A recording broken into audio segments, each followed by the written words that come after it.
जनाब प्रिंसिपल साहिब, मेहमान खसूसी, असातिज़ा किराम, आए हुए मेहमानान और स्कूल फेलोज, अस्सलामु अलैकुम। आज मुझे जिस मौजू पर लब कुशाई नसीब हुई, इसका उन्वान है क्या हम आज़ाद हैं।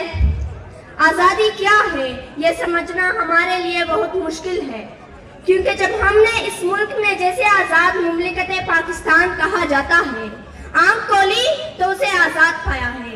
हमने नहीं देखा इसे हासिल करने के लिए हमारे बुजुर्गों ने बेशुमार कुर्बानियां दी। हजारों खानदान में गर हुए जिनका अंग्रेजों ने नाम और निशान मिटा दिया। उन्होंने अपनी नस्लें कुर्बान कर दी सिर्फ और सिर्फ आजादी के लिए। अगर ये जानना है कि आजादी क्या है, तो कश्मीर और फलस्तीन की मिसाल हमारे सामने है। 70 साल हो चुके हैं आजादी की जद्दोजहद कर रहे हैं। वहाँ हर माँ अपने बच्चे को जन्म देते ही बिल्कुल ये नहीं कहती कि मैं अपने बेटे को डॉक्टर या इंजीनियर बना दूंगी, बल्कि वहाँ हर माँ अपने बेटे को जन्म देते ही कहती है मेरा बेटा मुजाहिद बनेगा।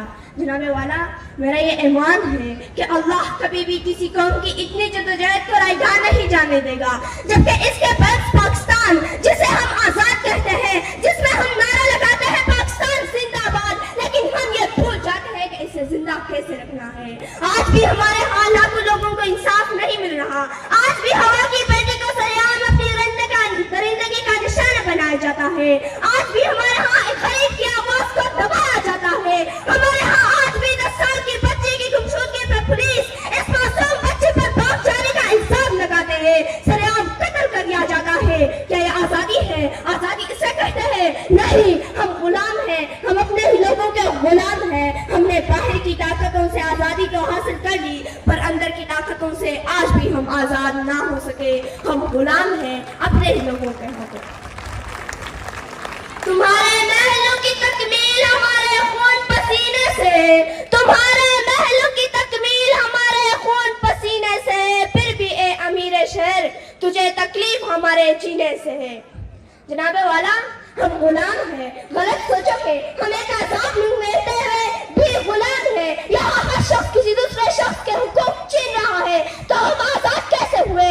आजाद कौम में तो हर शख्स को उसकी इज्जत आबरू, उसकी जान और माल की हिफाजत का हक हासिल होता है। इस मुल्क ने हमें एक शनाख्त दी, लेकिन अफसोस हम खुद के हाथों ही अपनी शनाख्त खोते जा रहे हैं। जो कौमें अपनी तहजीब और सकाफत को खो देती है, वो कभी तरक्की नहीं कर सकती। क्या हमने इस मुल्क को बचा के रखा है? अगर हम आजाद हैं तो दूध बेचने वाला आजाद है, जितना मर्जी पानी डाल सकता है। लिफाफे में लिपटी सहाफत आजाद है। पैसे दो और चर्चे लो, हम आजाद हैं। हमारे इधर इंसाफ भी बिकता है, सिर्फ दाम बढ़ाओ, फैसला अपने हक में करवा लो। हमारा ताजिर आजाद है, मिलावट शुदा माल बेचता है आजादी से। दवा फिरोश आजाद है, तो नंबर अद्वियात बेचते हैं। हमारा मिंबर आजाद है, हमारा हर तबका दो नंबरी में आजाद है।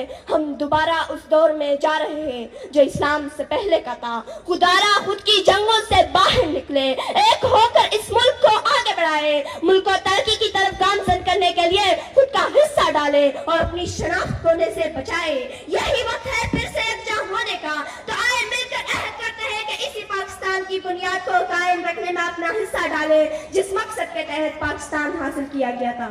मैं अपनी तकरीर इस शेर पर खत्म करना चाहती हूँ। जो कौम की तबाही चाहते हम उनसे खैरख्वाही चाहते, जो कौम की तबाही चाहते हम उनसे खैरख्वाही चाहते, जो मुजरिम है हमारे वो हम ही से सबूते बेगुनाही चाहते। वस्सलाम।